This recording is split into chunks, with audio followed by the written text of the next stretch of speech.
The seven deadly sins. You may already be familiar with the seven deadly sins, as they have a long history in church teaching. The phrase was actually coined in the 6th century by Pope Gregory the Great, Catechism of the Catholic Church, 1866.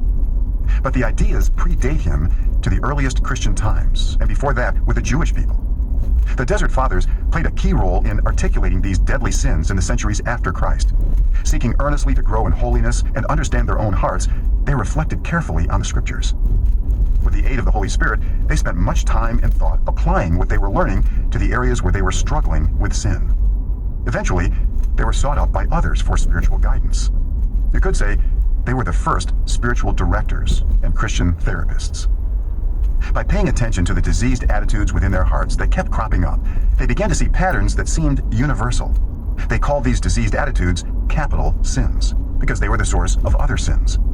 The phrase deadly sins eventually won out because it described the damaging effects of these familiar but lethal manifestations of the tree of knowledge of good and evil.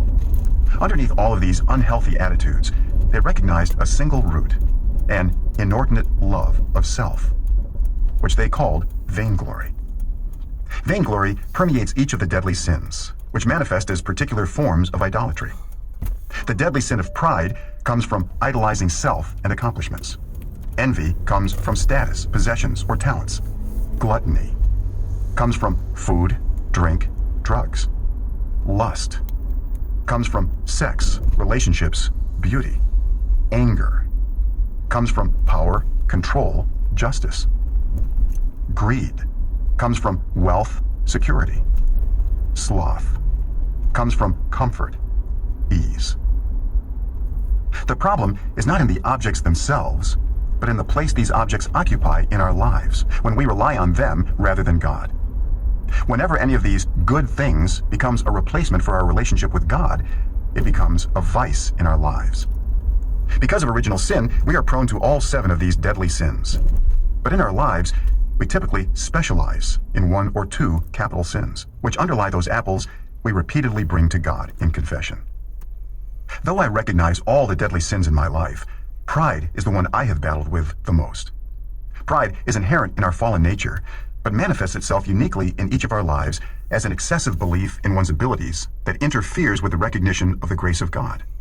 Pride undergirded my blasphemous thoughts and has motivated me in many ways throughout my life. I first became aware of it in my teenage years, after Dad left, and I began to hide my brokenness behind various accomplishments. My pride may have looked like an abundance of self-confidence, but it actually served as a remedy for my pervasive self-doubt. It became a way of hiding my feelings of shame and inadequacy. The more inadequate I felt, the more I compensated by elevating myself and idolizing myself in my accomplishments. Each of the deadly sins hides deeper insecurities in each of our lives. Are you aware of what you are hiding through your specific deadly sins? If you use anger to gain power and control, my guess is that you struggle with feelings of powerlessness and fear. If your capital sin is greed, I would venture a guess that you have a lot of insecurity and use wealth as a way of bolstering your security and self-worth. If lust is the issue you struggle with most, I imagine that you use sex or sexual imagery to soothe the pain of rejection or feelings of not being desirable. If gluttony is your sin of choice, experience tells me that you use food, drink, or drugs to numb your pain and to fill the emptiness of abandonment in your life.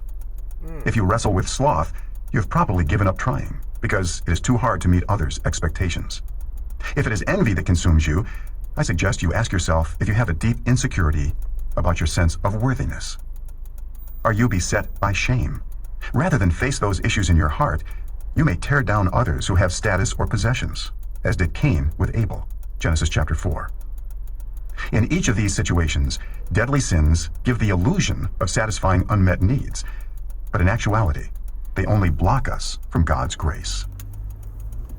Take a moment. Take a moment to reflect on the deadly sins in your life and the insecurities they may be covering.